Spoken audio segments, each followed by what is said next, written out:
Let's get more insight on the summit with Jack Edlow, who chairs the International Board of Advisors at the Nuclear Energy Institute. Jack, thanks for joining us. Thank you very much. Glad to be here. Jack, this was the fourth and final President Obama Nuclear Summit. What would you say was the main achievement? Well, I think I just watched the President's final news conference. I was not at the Security Summit. I was at the Industry Summit.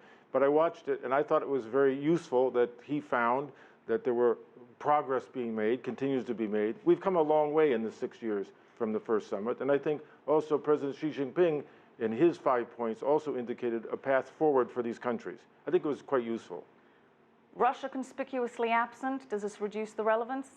No, I don't think so. Russia, even though they were not here physically, still continues to work with countries, as they did in the Iran agreement, to move forward on the issues of concern amongst the big powers. Well, Jack, as you said, you were at the Industry Summit. So from a nuclear energy, nuclear power point of view, what was the most significant achievement at the Industry Summit?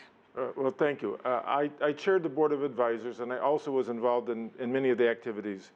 We had 3 working groups who worked over the last 2 years to put together a plan of action. We also had a joint statement which we issued and delivered to the heads of state through the Sherpa community this week.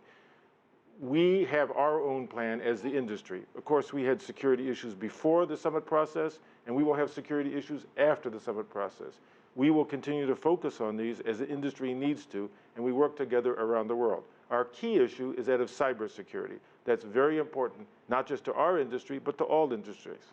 Absolutely, Jack. We're going to touch more on the security aspect of the power industry, but very big picture. Is nuclear power still cost effective? You have cheap natural gas, lower oil prices, tremendous advancements in solar power.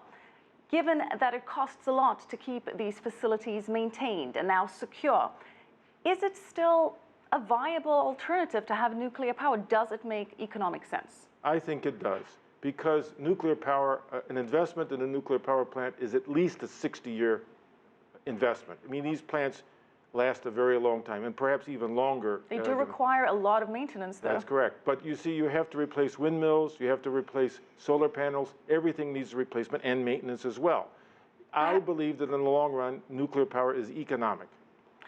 Perhaps the consequences, though, of not replacing a windmill, not nearly as detrimental or devastating as some kind of mishap at a nuclear plant facility. Well, you have to understand there are mishaps at lots of industrial facilities.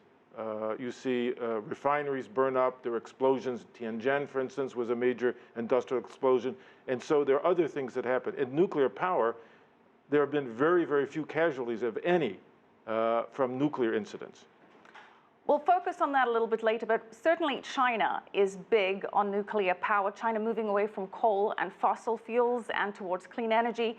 China getting about 2% of its electricity from nuclear power now, aiming to raise that level to 6% by 2020. What do you make of the move? I think it's very imperative for the Chinese economy because it'll give them stable power over the future for a long term and carbon-free, which is very important for China. I go frequently to China, and we all know that the conditions there can be smog-filled. So in the longer run, China needs to protect the health of its population by going more carbon-free. Well, how would you say China's record has been regarding nuclear safety? As far as I know, it's been spotless. I really don't know of any incidents. Well, China has tremendous technology in this department. It's now helping the UK's EDF build a facility in Hinkley. China's nuclear technology utilized in Pakistan, Romania, and Argentina. Why? Why is Chinese nuclear so much in demand globally right now? Well, China is a developing country with new technologies, and they are growing. And, you know, as do other economies as well, they're coming into the mainstream in lots of different ways. They're going to build their own aircraft now. They're going to build many other things. And, of course, nuclear power is just another one which they'll be good at. You're really emphasizing the aspect of pollution. From an environmental point of view, what are the strong advantages of nuclear energy? It's carbon-free. So, you know, you can have 60 years of electricity production. In the United States, we have about 20% of our electricity from nuclear. So if you had to replace that with coal, it would be much more carbon.